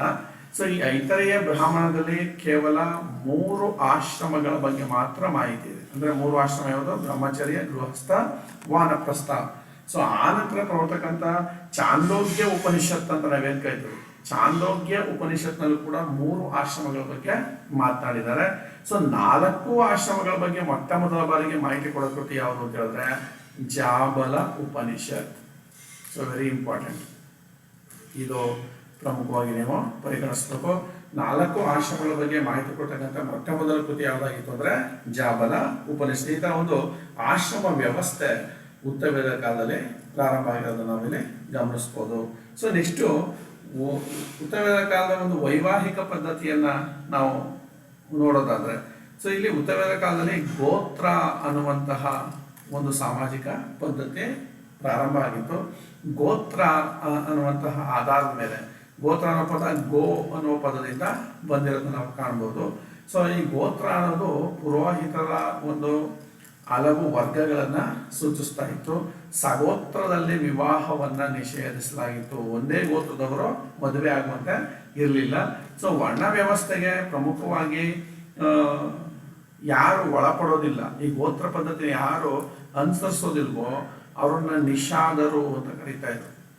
ನಿಷಾದರು ಒಂಥರ ಶೂದ್ರ ಇದ್ದಂಗೆ. ನಿಷಾದರು ಮತ್ತೆ ಇವ್ರನ್ನ ವ್ರಾತ್ಯರು ಅಂತ ಕೆಲವು ಕಡೆ ಉಲ್ಲೇಖ ಮಾಡಲಾಗಿದೆ. ಯಾರು ಈ ಒಂದು ಗೋತ್ರ ಪದ್ಧತಿನ ಅನುಸರಿಸ್ತಾ ಇರಲಿಲ್ವೋ ಅವರನ್ನ ನಿಷಾದರು ಅಂತ ಕರೀತಾ ಇದ್ರು, ವ್ರಾತ್ಯರು ಅಂತೇಳಿ ಕರೀತಾ ಇದ್ರು ಅನ್ನೋದನ್ನ ನಾವಿಲ್ಲಿ ಪ್ರಮುಖವಾಗಿ ಪರಿಗಣಿಸ್ಬೋದು. ಸೊ ಇವರೆಲ್ಲ ಪ್ರಮುಖವಾಗಿ ಎಲ್ಲಂದ್ರೆ ಬೇಟೆ ಆಡ್ತಾ ಇದ್ದರು, ಅರಣ್ಯದಲ್ಲಿ ವಾಸ ಮಾಡ್ತಾ ಇದ್ದಂತಹ ಕೆಲವು ಜನಾಂಗಗಳಿವು. ಸೊ ಇಲ್ಲಿ ಪ್ರಮುಖವಾಗಿ ಉತ್ತರಗಳ ಕಾಲದಲ್ಲಿ ಗುಲಾಮಿ ಪದ್ಧತಿಯ ಬಗ್ಗೆ ಯಾವುದೇ ಉಲ್ಲೇಖವಿಲ್ಲ. ಆದರೆ ದಾಸ ಮತ್ತೆ ದಾಸಿಯರನ್ನ ದಾನ ಕೊಡ್ತಾ ಇದ್ರು, ದಾಸ ದಾಸಿಯರು ಸೇವೆಯನ್ನು ಸಲ್ಲಿಸಬೇಕಾಯಿತು ಅನ್ನೋದನ್ನ ನೋಡಿದಾಗ ಈ ದಾಸ ದಾಸಿಯರನ್ನೇ ಗುಲಾಮರು ಅಂತ ಹೇಳಿ ಕರೆಯಲಾಗಿದೆ. ಸೊ ಆ ಮೂಲಕ ಗುಲಾಮ ಪದ್ಧತಿಯು ಕೂಡ ಉತ್ತರಗಳ ಕಾಲದಲ್ಲಿ ರೂಢಿಯಲ್ಲಿತ್ತು. ಸೊ ಇವರು ಕೆಲವೊಮ್ಮೆ ಪ್ರಾಚೀನ ಧಾರ್ಮಿಕ ಆಚರಣೆಗಳಲ್ಲಿ ಭಾಗವಹಿಸ್ತಾ ಇದ್ರು. ಸೊ ಧಾರ್ಮಿಕ ಆಚರಣೆಗಳು ಭಾಗವಹಿಸ್ತಿದ್ದಂತೆ ಇವ್ರನ್ನ ಉಡುಗೊರೆಯಾಗಿ ಕೊಡ್ಲಾಗ್ತಾ ಇತ್ತು. ಅಂದ್ರೆ ಈ ಮೇಲ್ವರ್ಗದವ್ರ ಮನೆಗಳಲ್ಲಿ ಕೆಲಸ ಮಾಡಕ್ಕೆ ಅಥವಾ ಅವರ ತೋಟಗಳಲ್ಲಿ ಕೆಲಸ ಮಾಡಕ್ಕೆ ಅಥವಾ ಅವ್ರ ಸೇವೆ ಮಾಡಕ್ಕೆ ಈ ದಾಸ ದಾಸಿಗಳನ್ನ ಗುಲಾಮರನ್ನಾಗಿ ಮಾಡಿ ಅವ್ರನ್ನ ಮೇಲ್ವರ್ಗದವರಿಗೆ ಉಡುಗೊರೆ ಕೊಡುವಂತಹ ದಾನ ಕೊಡುವಂತಹ ಪದ್ಧತಿ ರೂಢಿಯಲ್ಲಿ ಇದನ್ನು ನಾವು ಪ್ರಮುಖವಾಗಿ ಇಲ್ಲಿ ಪರಿಗಣಿಸ್ಬೋದು ಅನ್ನೋದನ್ನ ನಾವಿಲ್ಲಿ ಗಮನಿಸ್ತೀವಿ. ಸೊ ನೆಕ್ಸ್ಟು ವಿಶೇಷವಾಗಿ ಉತ್ತರ ವೇದಗಳ ಕಾಲದಲ್ಲಿ ವರ್ಣ ವ್ಯವಸ್ಥೆ ಬಿಗಿಯಾಯ್ತಾ ಇರುವಂತಹ ಸಂದರ್ಭದಲ್ಲಿ ಈ ಸ್ತ್ರೀಯರು ಪ್ರಮುಖವಾಗಿ ಸ್ತ್ರೀಯರ ಒಂದು ಸ್ಥಿತಿ ಯಾವ ರೀತಿ ಇತ್ತು ಅದರ ಬಗ್ಗೆ ನಾವು ಮಾತಾಡಬೇಕಾಗಿತ್ತು.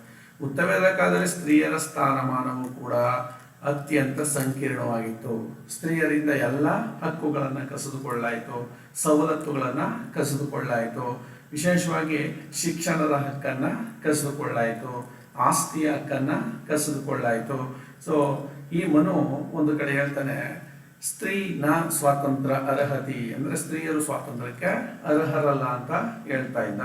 ಸೊ ಅದರ ಪ್ರಕಾರ ಸಾಮಾಜಿಕ ರಚನೆಯನ್ನ ಮಾಡಿ ಸ್ತ್ರೀಯರನ್ನ ಬಂಧನದಲ್ಲೇ ಇಡಲಾಯಿತು. ಯಾವ ರೀತಿ? ಅವಳು ಬಾಲ್ಯದಲ್ಲಿ ತಂದೆಯ ಆಶ್ರಯದಲ್ಲೇ ಇರಬೇಕು, ಯೌವನದಲ್ಲಿ ಗಂಡನ ಆಶ್ರಯದಲ್ಲಿ ಇರಬೇಕು, ಮುಪ್ಪಿನಲ್ಲಿ ಮಕ್ಕಳ ಆಶ್ರಯದಲ್ಲಿ ಇರಬೇಕು ಅಂತೇಳಿ ಸ್ತ್ರೀಯನ್ನ ಬಂಧನಕ್ಕೆ ಒಳಪಡಿಸ್ತಾ ಇತ್ತು.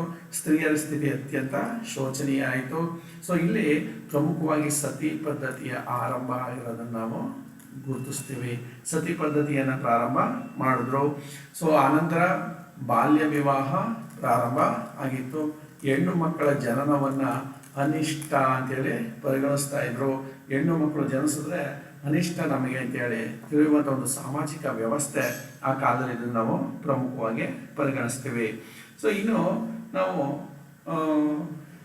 ಈ ಉತ್ತರವೇದ ಕಾಲದಲ್ಲಿ ಕೆಲವು ಉನ್ನತ ವರ್ಗದ ಸ್ತ್ರೀಯರಿಗೆ ಕೆಲವು ಅವಕಾಶಗಳು ಇತ್ತು. ಇದುವರೆಗೂ ಇದೆಲ್ಲ ಹೇಳಿದ್ದು ಶುದ್ಧ ವರ್ಗದ ಸ್ತ್ರೀಯರ ಒಂದು ಸ್ಥಿತಿ. ಉನ್ನತ ವರ್ಗದ ಸ್ತ್ರೀಯರಿಗೆ ಕೆಲವು ಅವಕಾಶಗಳಿದ್ದು ಶಿಕ್ಷಣವನ್ನು ಅವರು ಪಡ್ಕೋಬೋದಿತ್ತು. ಸೊ ಆ ಕೆಲವು ಹಕ್ಕುಗಳನ್ನು ಕೂಡ ಸ್ತ್ರೀಯರಿಗೆ ನೀಡಲಾಗಿತ್ತು ಅನ್ನೋದನ್ನು ನಾವಿಲ್ಲಿ ಚರ್ಚೆ ಮಾಡ್ತೀವಿ. ಸೊ ಜೊತೆಗೆ ಇನ್ನೊಂದು ಪ್ರಮುಖವಾದದ್ದು ಏನು ಅಂದರೆ ವಿವಾಹ ಪದ್ಧತಿ. ಉತ್ತರ ವೇದದ ಕಾಲದಲ್ಲಿ ವಿವಾಹ ಪದ್ಧತಿ ಪ್ರಮುಖವಾಗಿ 3 ರೀತಿಯ ವಿವಾಹ ಪದ್ಧತಿ ಇದು. ಯಾವ್ಯಾವುದು 3 ರೀತಿಯ ವಿವಾಹಗಳು ಅಂತಂದ್ರೆ ಅನುಲೋಮ ವಿವಾಹ, ಅನುಲೋಮ ವಿವಾಹ, ಇನ್ನೊಂದು ವಿಲೋಮ ಪ್ರತಿಲೋಮ ಅಂತ, ಇನ್ನೊಂದು ಪ್ರತಿಲೋಮ ವಿವಾಹ, ಇನ್ನೊಂದು ವಿಲೋಮ ವಿವಾಹ ಅಂತೇಳಿ 3 ಬಗೆಯ ವಿವಾಹಗಳನ್ನು ಗುರುತಿಸ್ತೀವಿ.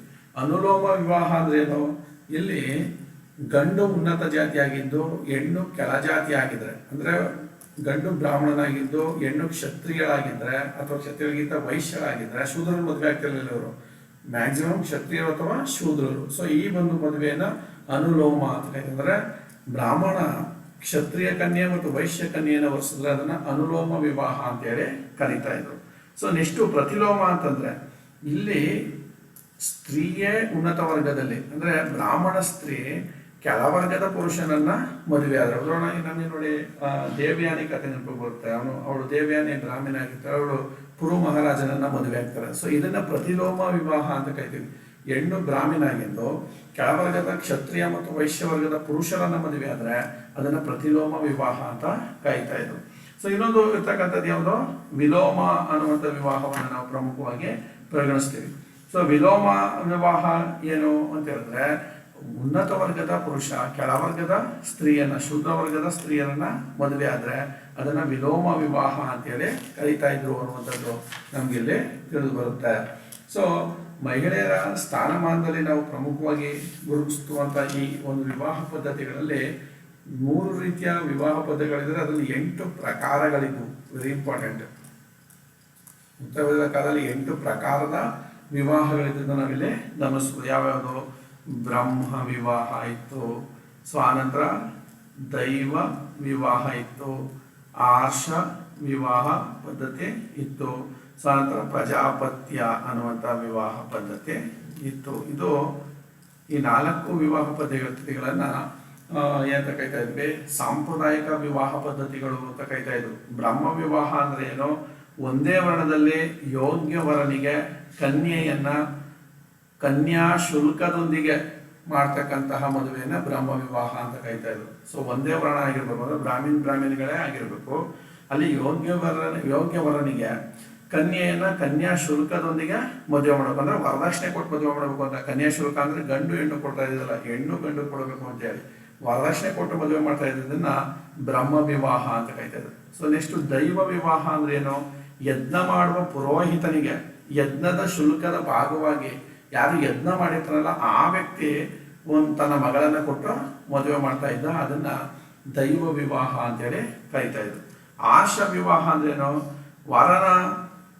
ವರ ಕನ್ಯೆಯ ಪೋಷಕರಿಗೆ, ಇವನು ಯಾರು ಮದುವೆ ಆಗ್ಬೇಕು ಅಂತಿದ್ದಾನೋ ಅವನು ಕನ್ಯೆಯ ಪೋಷಕರಿಗೆ ಹಸುವನ್ನ ಕೊಟ್ಟು ಅಥವಾ ಎತ್ತನ ಹುಡುಗರಿಗೆ ಕೊಟ್ಟು ಹುಡುಗಿಯನ್ನ ಸ್ವೀಕರಿಸೋದು, ಇದನ್ನ ಆರ್ಷ ವಿವಾಹ ಅಂತೇಳಿ ಕರಿತಾ ಇದ್ರು. ಪ್ರಜಾಪ್ರಭುತ್ವ ಅಥವಾ ಪ್ರಜಾಪತ್ಯ ವಿವಾಹ ಅಂದ್ರೆ ಏನು ಅಂತ ಹೇಳಿದ್ರೆ, ವರದಕ್ಷಿಣೆ ಇಲ್ಲದೆ ಯೋಗ್ಯ ವರನಿಗೆ ಕನ್ಯೆಯನ್ನು ಕೊಟ್ಟು ಮದುವೆ ಮಾಡೋದನ್ನ ಪ್ರಜಾಪತ್ಯ ಅಂತೇಳಿ ಕರಿತಾ ಇದ್ರು. ಇವು 4 ಸಾಂಪ್ರದಾಯಿಕ ವಿವಾಹಗಳು ಅಂತ ಕರಿತೀವಿ. ಇನ್ನೂ 4 ರೀತಿ ಇದೆ, ಒಟ್ಟು 8 ಪ್ರಕಾರ ಅಂತ ಹೇಳಿದೆ. ಸೊ ಇನ್ನೂ 4 ಪ್ರಕಾರ ಯಾವುದು? ಒಂದು ಗಂಧರ್ವ ವಿವಾಹ, ಇನ್ನೊಂದು ಅಸುರ ವಿವಾಹ, ಸೊ ಇನ್ನೊಂದು ರಾಕ್ಷಸ ವಿವಾಹ, ಮತ್ತೊಂದು ಪೈಶಾಚ ವಿವಾಹ ಅಥವಾ ಪೈಶಾಚಿಕ ವಿವಾಹ ಅಂತ ಕರಿತೀವಿ. ಗಂಧರ್ವ ವಿವಾಹ ಅಂತಂದ್ರೆ ಏನು? ಈ ಪರಸ್ಪರ ಇಚ್ಛೆಗಳಂತಹ ಸ್ತ್ರೀ ಮತ್ತೆ ಪುರುಷರು ರಹಸ್ಯವಾಗಿ ಮಾಡಿಕೊಳ್ಳುವಂತಹ ಪ್ರೇಮ ವಿವಾಹವನ್ನ ಗಂಧರ್ವ ವಿವಾಹ ಅಂತ ಕರಿತಾ ಇದ್ರು. ಅಸುರ ವಿವಾಹ ಅಂತ ಹೇಳಿದ್ರೆ ಕನ್ಯೆಯ ಪಾಲಕರಿಗೆ ಹಣ ಆಸ್ತಿಗಳನ್ನ ನೀಡಿ ಕನ್ಯೆಯನ್ನ ಖರೀದಿಸೋದು. ಅಂದ್ರೆ ಅವಳನ್ನ ಒಂದು ವಸ್ತುವನ್ನ ಮಾಡಿಕೊಂಡು, ಮಾರಾಟದ ವಸ್ತುವನ್ನ ಮಾಡಿಕೊಂಡು ಕನ್ಯೆಯನ್ನ ಖರೀದಿಸಿ ಮದುವೆ ಆಗೋದನ್ನ ಅಸುರ ವಿವಾಹ ಅಂತ ಕರೀತಾ ಇದ್ವಿ. ಸೊ ನೆಕ್ಸ್ಟ್ ರಾಕ್ಷಸ ವಿವಾಹ ಅಂದ್ರೆ ಕನ್ಯೆಯ ಇಚ್ಛೆಗೆ ವಿರುದ್ಧವಾಗಿ, ಅವಳ ಆಸಕ್ತಿಗೆ ವಿರುದ್ಧವಾಗಿ, ಅವಳ ಒಂದು ಆಸೆಗೆ ವಿರುದ್ಧವಾಗಿ ಬಲವಂತವಾಗಿ ಮದುವೆ ಆಗೋದನ್ನ ರಾಕ್ಷಸ ವಿವಾಹ. ಅಪಹರಿಸಿ ಮದುವೆ ಆಗ್ತಾ ಇದ್ರಲ್ಲಿ, ಅಪಹರಿಸಿ ಮದುವೆ, ರಾವಣ ಮದುವೆ ಅಪಹರಿಸಿದ್ನಲ್ಲ ಸೀತನ, ಅದು ರಾಕ್ಷಸ ವಿವಾಹ ಅಂತ ಅದಕ್ಕೆ ಅದನ್ನ ಕರಿಬಹುದು. ಮದುವೆ ಆಗುವ ಇಚ್ಛೆಯಿಂದ ನಾವು ಅಪಹರಿಸಿದ್ದು, ಹಂಗಾಗಿ ಅದನ್ನು ರಾಕ್ಷಸ ವಿವಾಹ ಅಂತ ನಾವು ಸೇರಿಸ್ಬೋದು. ಸೊ ನೆಕ್ಸ್ಟ್ ಪೈಶಾಚಿಕ ವಿವಾಹ ಅಂತಂದ್ರೆ ಮದುವೆ ಆಗುವ ಹೆಣ್ಣನ್ನ ಪ್ರಜ್ಞೆ ತಪ್ಪಿಸಿ ಅಥವಾ ಅಮನೇರಿಸಿ ಮಾನಸಿಕವಾಗಿ ಅಸ್ವಸ್ಥರಾಗಿದ್ದಾಗ ಅವಳನ್ನ ಮದುವೆ ಆಗ್ತಕ್ಕಂಥದ್ದು, ಇದನ್ನ ಪೈಶಾಚ ವಿವಾಹ ಅಥವಾ ಪೈಶಾಚಿಕ ವಿವಾಹ ಅಂತೇಳಿ ಕರಿತೀವಿ. ಸೊ ಇಲ್ಲಿ ಪ್ರಮುಖವಾಗಿ ನಾವು ಈ ಉತ್ತರವೇದ ಕಾಲದ ರೂಢಿಯಲ್ಲಿದ್ದಂತಹ 8 ರೀತಿಯ ವಿವಾಹ ಪದ್ಧತಿಗಳನ್ನು ನಾವು ಪ್ರಮುಖವಾಗಿ ಇಲ್ಲಿ ಗಮನಿಸ್ತಾ ಹೋಗಿದ್ದೀವಿ.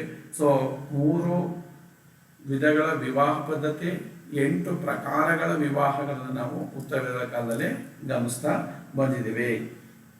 ಸೊ ಇನ್ನು ಉತ್ತರ ವೇದಗಳ ಕಾಲದಲ್ಲಿ ನಾನು ಆಗಲೇ ಹೇಳ್ದಂಗೆ ಶಿಕ್ಷಣದ ಹಕ್ಕನ್ನ ಶೂದ್ರ ಮಹಿಳೆಯರಿಗೆ ಸಂಪೂರ್ಣವಾಗಿ ನಿರಾಕರಿಸಿದ್ರು ಕೂಡ ಉನ್ನತ ವರ್ಗದ ಹೆಣ್ಣು ಮಕ್ಕಳಿಗೆ ಶಿಕ್ಷಣವನ್ನ ನೀಡಲಾಗಿತ್ತು.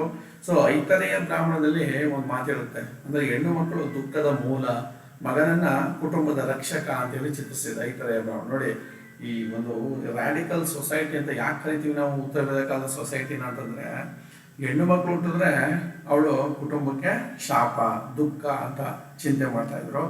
ಈಗ ಹುಡುಗನ ಏನ್ ಕರಿತಿದ್ರು? ಕುಟುಂಬದ ರಕ್ಷಕ ಅಂತ ಕರೀತಾ ಇದ್ರು. ಸೊ ಮೈತ್ರಾಯಣಿ ಸಂಹಿತೆಯಲ್ಲೂ ಕೂಡ, ಮೈತ್ರಾಯಣಿ ಸಂಹಿತೆ ಅನ್ನುವಂಥ ಕೃತಿ ಏನ್ ಹೇಳುತ್ತೆ ಅಂತ ಹೇಳಿದ್ರೆ, ಮದ್ಯ, ಜೂಜು ಮತ್ತು ಮಹಿಳೆಯರನ್ನ 3 ಮುಖ್ಯ ದುಷ್ಟತನಗಳು ಅಂತ ಕರೆದಿದೆ. ನೋಡಿ, ಮಹಿಳೆಯರ ಬಗ್ಗೆ ಯಾವ ರೀತಿ ಒಂದು ರ್ಯಾಡಿಕಲ್ ಥಾಟ್ ಇತ್ತು ಅವಾಗ. ಅಂದ್ರೆ ಮಹಿಳೆಯರನ್ನ ಯಾವುದೊಂದು ಹೋಲಿಸ್ತಾ ಇದ್ದಾರೆ, ಮದ್ಯದೊಂದಿಗೆ ಹೋಲಿಸ್ತಾ ಇದ್ದಾರೆ, ಜೂಜಿನೊಂದಿಗೆ ಹೋಲಿಸ್ತಾ ಇದ್ದಾರೆ. ಸೊ ಇವರೊಂದಿಗೆ ಮಹಿಳೆಯು ಕೂಡ ದುಷ್ಟತನಗಳಿಗೆ ಸಮ. 3 ಮುಖ್ಯ ದುಷ್ಟತನಗಳನ್ನು ಪಟ್ಟಿ ಮಾಡಿದ್ರೆ ಅದರ ಮಧ್ಯ ಜೂಜು ಮತ್ತು ಮಹಿಳೆಯನ್ನು ಅದು ಸೇರಿಸಿದೆ ಅಂತಂದ್ರೆ ಆ ಕಾಲದ ಸ್ತ್ರೀಯರ ಸ್ಥಿತಿಗತಿ ಯಾವ ರೀತಿ ಇರ್ಬೋದು ಅನ್ನೋದನ್ನ ನಾವಿಲ್ಲಿ ಅರ್ಥ ಮಾಡ್ಕೊಳ್ಬೇಕಾಗತ್ತೆ. ಸೊ ಈ ರೀತಿ ನಕಾರಾತ್ಮಕ ಮನೋಭಾವನೆಗಳನ್ನ ಈ ಉತ್ತರ ವೇದಗಳ ಕಾಲದ ಗ್ರಂಥಗಳು ಉಲ್ಲೇಖ ಮಾಡೋದನ್ನ ನಾವಿಲ್ಲಿ ಪ್ರಮುಖವಾಗಿ ಗಮನಿಸ್ಬೋದು. ಆದಾಗ್ಯೂ ಇಷ್ಟೆಲ್ಲ ಇದ್ರೂ ಕೂಡ ಬೃಹದಾರಣ್ಯಕ ಉಪನಿಷತ್ನಲ್ಲಿ ಒಂದಷ್ಟು ಮಾಹಿತಿ ನಮಗೆ ಸಿಗುತ್ತೆ. ಸೊ ಅಲ್ಲಿ ಗಾರ್ಗಿ ಮತ್ತೆ ಮೈತ್ರೇಯಿ ಎನ್ನುವರು, ಗಾರ್ಗಿ ಮತ್ತೆ ಮೈತ್ರೇಯಿ. ಸೊ ಬೃಹದಾರಣ್ಯಕ ಉಪನಿಷತ್ನಲ್ಲಿ ಇಬ್ಬರು ಪ್ರಸಿದ್ಧ ಮಹಿಳಾ ಸ್ತ್ರೀ ವಿದ್ವಾಂಸರು. ಇವರು ಯಾಜ್ಞವಲ್ಕ್ಯ ಋಷಿಯ ಜೊತೆ ಇವರು ಸಂವಾದವನ್ನ ಮಾಡ್ತಾ ಇದ್ರು. ಅಂದ್ರೆ ತಾತ್ವಿಕ ಸಂವಾದ. ಇವರು ವೇದಗಳನ್ನ ಓದ್ಕೊಂಡಿದ್ರು, ತಾತ್ವಿಕ ಸಂವಾದವನ್ನ ಮಾಡ್ತಾ ಇದ್ರು. ಸೊ ಇವರು ಉನ್ನತ ವರ್ಗದ ಸ್ತ್ರೀಯರಾಗಿದ್ದರಿಂದ ಅವರಿಗೆ ಶಿಕ್ಷಣದ ಹಕ್ಕು ತಾನಾಗೇ ಬಂದಿರೋದ್ರಲ್ಲಿ ಆಶ್ಚರ್ಯ ಇಲ್ಲ ಅಂತ ಹೇಳಿ ನಾವು ಇದ್ರ ಮೂಲಕ ತಿಳ್ಕೊಳ್ಬೋದು. ಇದಿಷ್ಟು ನಾವು ಪ್ರಮುಖವಾಗಿ ಉತ್ತರ ವೇದಗಳ ಕಾಲದ ಒಂದು ಸಾಮಾಜಿಕ ಜೀವನದಲ್ಲಿ ತಿಳ್ಕೊಳ್ಬೇಕಾದಂಥ ಪ್ರಮುಖ ಅಂಶಗಳು. ಅಲ್ಲಿ ಆಶ್ರಮ ವ್ಯವಸ್ಥೆ ಬಗ್ಗೆ ಮಾತಾಡಿದ್ವಿ, ಆನಂತರ ಉಪನಯನದ ಬಗ್ಗೆ ಮಾತಾಡಿದ್ವಿ. ಸೊ ಇನ್ನೊಂದು ಪ್ರಮುಖವಾಗಿ ಪುರುಷಾರ್ಥಗಳ ಬಗ್ಗೆ ಮಾತಾಡೋಣ. ಸೊ ಅದನ್ನು ಮಾಡಿ ಇದನ್ನು ಮುಗಿಸೋಣ. ಪುರುಷಾರ್ಥಗಳ ಕಲ್ಪನೆ ಕೂಡ ಈಗಲೇ ಶುರುವಾಗಿತ್ತು. ಏನಿದು ಪುರುಷಾರ್ಥಗಳು ಅಂತಂದ್ರೆ ನೋಡಿ, ಮನುಷ್ಯನ ಜೀವನವನ್ನು 4 ಭಾಗ ಮಾಡಿದ್ವಿ: ಬ್ರಹ್ಮಚರ್ಯ, ಗೃಹಸ್ಥ, ವಾನಪ್ರಸ್ಥ, ಸನ್ಯಾಸ ಅಂತೇಳಿ. ಇದಕ್ಕೆ ಪೂರಕವಾಗಿ ಪುರುಷಾರ್ಥಗಳ ಕಲ್ಪನೆ ಬೆಳವಣಿಗೆ ಆಗುತ್ತೆ. ಬ್ರಹ್ಮಚರ್ಯದಲ್ಲಿ ವ್ಯಕ್ತಿ ಧರ್ಮವನ್ನು ಪಾಲಿಸಬೇಕು. ಸೊ ಇವು ಪುರುಷಾರ್ಥಗಳು, ಧರ್ಮ. ಗೃಹಸ್ಥಾಶ್ರಮದಲ್ಲಿ ಅವನು ಅರ್ಥ ಮತ್ತು ಕಾಮಗಳನ್ನು ಸಂಪಾದಿಸಬೇಕು. ಅಂದ್ರೆ ಅರ್ಥವನ್ನು ಸಂಪಾದಿಸಿ ಆ ಮೂಲಕ ಆತ ಕಾಮ, ತನ್ನ ಬಯಕೆಗಳನ್ನು ಈಡೇರಿಸ್ಕೊಳ್ಬೇಕು. ಸೊ ವಾನಪ್ರಸ್ಥ ಮತ್ತು ಸನ್ಯಾಶ್ರಮದಲ್ಲಿ ಆತ ಮೋಕ್ಷಕ್ಕಾಗಿ ಜೀವನವನ್ನ ಸಾಗಿಸ್ಬೇಕು. ಅಂದ್ರೆ ಧರ್ಮ, ಅರ್ಥ, ಕಾಮ, ಮೋಕ್ಷ ಇವುಗಳನ್ನೆಂತ ಕರೆಯಲಾಗಿದೆ ಪುರುಷಾರ್ಥಗಳು. ಪುರುಷಾರ್ಥಗಳ ಕಲ್ಪನೆ ಕೂಡ ನಮಗೆ ಉತ್ತರ ವೇದಗಳ ಕಾಲದಲ್ಲಿ ಬೆಳವಣಿಗೆ ಆಗೋದನ್ನು ನಾವು ಪ್ರಮುಖವಾಗಿ ಗಮನಿಸಬಹುದು. ಇದು ಉತ್ತರ ವೇದಗಳ ಕಾಲದ ಸಮಾಜ ಒಂದು ಸಂಕೀರ್ಣ ಸಮಾಜವಾಗಿತ್ತು, ಒಂದು ರ್ಯಾಡಿಕಲ್ ಸೊಸೈಟಿ ಆಗಿತ್ತು. ಎಸ್ಪೆಷಲಿ ಶೂದ್ರರಿಗೆ ಮತ್ತು ಮಹಿಳೆಯರಿಗೆ ಅದು ತುಂಬ ಶೋಚನೀಯ ಸ್ಥಿತಿಯನ್ನು ತಂದೊಡ್ಡಿತ್ತು ಅನ್ನೋದು ಈ ಎಲ್ಲ ವಿಷಯಗಳನ್ನು ಅಧ್ಯಯನ ಮಾಡಿದಾಗ ನಮ್ಮ ಗಮನಕ್ಕೆ ಬರುತ್ತೆ. ಆತ್ಮೀಯ ವಿದ್ಯಾರ್ಥಿಗಳೇ, ಸೊ ಇಂದಿನ ತರಗತಿಯಲ್ಲಿ ನಾವು ಉತ್ತರ ವೇದಗಳ ಕಾಲದ ಒಂದು ಆರ್ಥಿಕ ಜೀವನ ಮತ್ತು ಸಾಮಾಜಿಕ ಜೀವನದ ಬಗ್ಗೆ ಮಾತಾಡಿದ್ದೇವೆ. ಮುಂದಿನ ಒಂದು ತರಗತಿಯಲ್ಲಿ ನಾವು ಉತ್ತರ ವೇದ ಕಾಲದ ಧಾರ್ಮಿಕ ಜೀವನ ಮತ್ತು ವೈದಿಕ ಸಾಹಿತ್ಯವನ್ನು ಕುರಿತು ಮಾತನಾಡೋಣ. ಎಲ್ರಿಗೂ ಶುಭವಾಗಲಿ. ತರಗತಿಗಳು ನಿರಂತರವಾಗಿ ನಡೀತಾ ಇರ್ತದೆ. ದಯವಿಟ್ಟು ಎಲ್ಲ ನಮ್ಮ ಸುಮುಖಿ ಸೊಲ್ಯೂಷನ್ ಯೂಟ್ಯೂಬ್ ಚಾನಲ್ನ ನೋಡ್ತಾ ಇರಿ, ಸಬ್ಸ್ಕ್ರೈಬ್ ಮಾಡ್ಕೊಳ್ಳಿ, ನಿಮ್ಮ ಸ್ನೇಹಿತರಿಗೂ ಕಳಿಸಿ. ನೀವು ಕೆಸೆಟ್ ಪಾಸ್ ಮಾಡೋಕ್ಕೆ ನಮ್ಮ ಕಡೆಯಿಂದ ಏನು ಸಪೋರ್ಟ್ ಬೇಕೋ ಅದನ್ನು ಮಾಡಲಿಕ್ಕೆ ನಾವಂತೂ ಕಂಕಣಬದ್ಧರಾಗಿದ್ದೀವಿ ಅಂತ ಹೇಳ್ತಾ, ಆದಷ್ಟು ಬೇಗ ನಮ್ಮ ಚಾನಲ್ಗೆ ಹೆಚ್ಚು ಜನ ಸಬ್ಸ್ಕ್ರೈಬ್ ಆಗಿ ಮತ್ತು ನಮ್ಮ GoUPSC ಆ್ಯಪನ್ನು ಡೌನ್ಲೋಡ್ ಮಾಡಿಕೊಂಡು ಅಲ್ಲಿ ನಿಮ್ಗೆ ಸಿಗ್ತಕ್ಕಂಥ ನೋಟ್ಸ್ ಮತ್ತು ಮಲ್ಟಿಪಲ್ ಚಾಯ್ಸ್ ಕ್ವಶನ್ನ ಒಂದು ಏನು ಪ್ರಶ್ನಾಕೋಶ ಇದೆಯೋ ಅದನ್ನು ನಿಮ್ಮ ಒಂದು ಪರೀಕ್ಷೆಯನ್ನು ಪಾಸ್ ಮಾಡಲಿಕ್ಕೆ ಬಳಸ್ಕೊಳ್ಳಿ ಅಂತ ಹೇಳ್ತಾ ಇವತ್ತು ತರಗತಿ ಮುಕ್ತಾಯ ಮಾಡೋಣ. ಎಲ್ಲರಿಗೂ ಧನ್ಯವಾದಗಳು.